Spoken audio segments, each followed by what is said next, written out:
as we speak ahead of the mega INDI meet, which will begin at Ashoka Hotel. Several other meetings are also taking place. A meeting between Uddhav Thackeray and Rahul Gandhi is also underway at the same venue, is what we're learning. Sanjay Raut, Aditya Thackeray are also in attendance. In fact, Mallikarjun Kharge is also a part of this meeting. Like I said, in the run-up to the INDI meeting, several other meetings between opposition leaders have also been taking place, including several which were held, which were organized by Arvind Kejriwal. Given that, of course, he's the Aam Aadmi Party convener, also the Delhi Chief Minister, part of the INDI bloc as of now. Let me go across to Tetri joining us with more details. Tetri, can you tell us more about these meetings?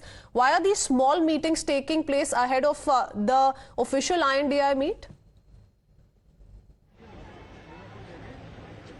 Well, if we see since yesterday, in fact, these meetings started from Arvind Kejriwal, where Arvind Kejriwal first met the Chief Minister of Bengal, Ms. Mamata Banerjee. Later, he met Uddhav Thackeray.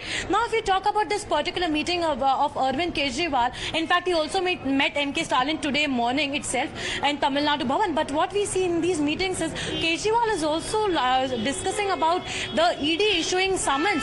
In fact, also trying to send a message, or in fact, trying to discuss the issue that when this India bloc meeting take place, or when this India Alliance meeting takes place, then also the issues regarding the agencies should be discussed in this particular meeting, because all in all we have been seeing that the opposition is, yes, very much vocal about agencies being ruled by the government, saying that agencies are the puppets of the government, and that is what Aam Aadmi Party has been saying. And these all meetings come just a few hours after summons being issued to Arvind Kejriwal second time by the Enforcement Directorate. But yes, if you talk about Uddhav Thackeray meeting Rahul Gandhi, that meeting is underway just few minutes before the India Alliance meeting. That meeting is underway here just at Ashoka Hotel, from where we are reporting right now. Noteworthy is that not only Uddhav and Rahul Gandhi is present in that meeting, but apart from that, Congress President Mr. Mallikarjun Kharge is also the part of the meeting. Is there more to these meetings than just courtesy calls? Let's see what transpires in the next few minutes. We'll keep coming back to you, Tetri, reporting from right outside the Ashoka Hotel, where the meeting will begin in just a few minutes from